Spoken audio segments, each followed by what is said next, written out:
The Cambridge Film Festival Video Journal. I will attempt to. And go.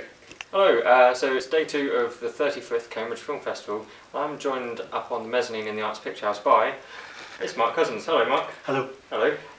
So you've just come down on the train from Edinburgh to come and do some Q&As for us here at the Arts Picture House.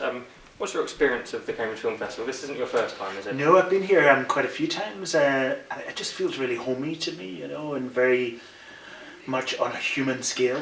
I go to a lot of film festivals. I go to maybe 20 or even 30 a year, and some of them just feel quite industrial. You just arrive and you're a cog in a machine, click, click, click, you do your thing and you're out the other side.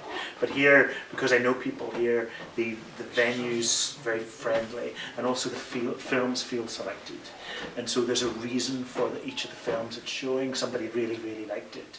And there's a kind of passion that you encounter here, which is very nice. And also because this is, you know, you're sitting in the bar downstairs and I just had a conversation with French academics about French cinema, and then hunters, and there's a proper sort of trifling discourse that goes on here, you know, which is really nice.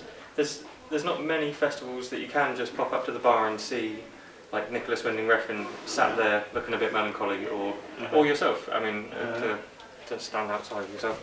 So you brought 2 films to the Cambridge Film Festival this year. What are they? The first one is a 2-part film, 2 90-minute edits of something I did like 20 years ago. The story is called Scene by Scene. It was a TV show I did where I, a bit like this, sat and talked to film people, Hollywood movie stars, directors like Scorsese and David Lynch and Woody Allen, and it's something I did a long time ago, and it's out of copyright, and so we decided to do a kind of bootleg edit of them, a kind of scratch edit of them, almost, just to kind of show, just to keep a record of them, because these conversations with these major film talents were valuable in some ways. A lot of them have died. Jack Lemmons died, Janet Leigh's died, Rod Steiger, and they were valuable career interviews. So that's the first thing.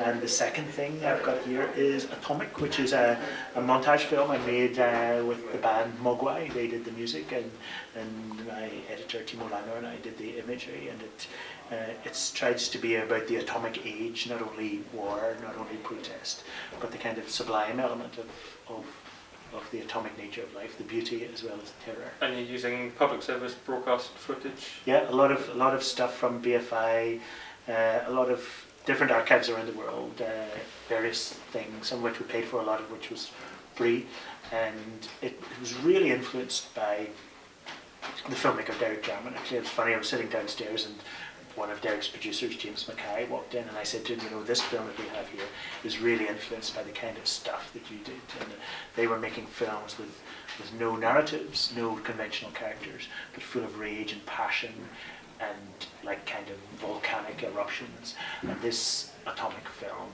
tried to have that kind of stuff. There isn't a straight line through it, but it's so intense that we hope it makes people stay. You know, sometimes film can like hypnotize you and you don't know why. It's not because of the character or the story, it's something else, and that's what we try to do for Atomic. And so you've used Mogwai for the soundtrack. They're not by any means a quiet band, are they? No. I've seen them live once, and yeah. How did that relationship form? It was really good. Well, when I was asked to, it was the first film I've ever made where it wasn't my idea. Somebody, the BBC and Sheffield Documentary Festival came to me and said, would you direct that film on Atomic? And I said yes. And they said, Mogwai are going to write the music, and I love Mogwai. So I started watching loads, like weeks and weeks of films, got the clips, we put them together, added guide sound, and then Mogwai just started throwing music at us almost randomly, not intended for a particular sequence, just here's a snatch of something, here's another snatch of something, and we would play it and try it. Massively freeform.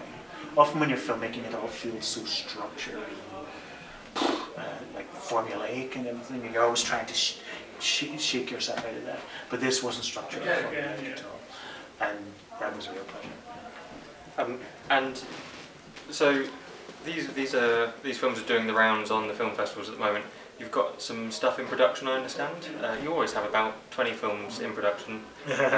What's coming up next? I've got a film that is finished called I Am Belfast, about my hometown, shot by Christopher Doyle, the great cinematographer of the Wong Kar-wai films. And a great score by David Holmes, and it's coming out in cinemas in, I think, April of next year or something.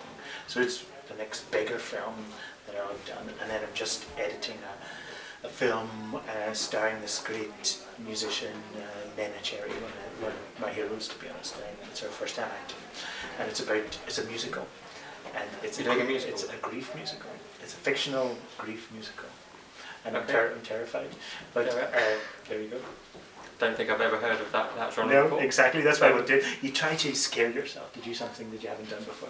It's almost like one of those episodes of Buffy. They always did that kind of. They didn't. Well, maybe it's not an episode of Buffy. I don't know what I'm saying. No, you're right. Buffy constantly tried to mix forms and genres. Yeah, so that's true.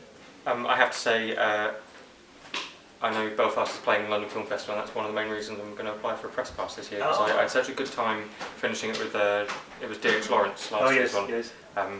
So, Oh, thank and you. I know you have like a following with a lot of cineasts around the country anyway. So Thank you. let's come back to Cambridge. So we're here in the Arts Picture House. Yes.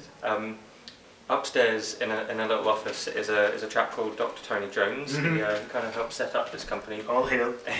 How did you get to know Tony back in the day? Well, I feel as if I've known Tony for about 100 years or something. Tony is kind of this titan figure in film culture.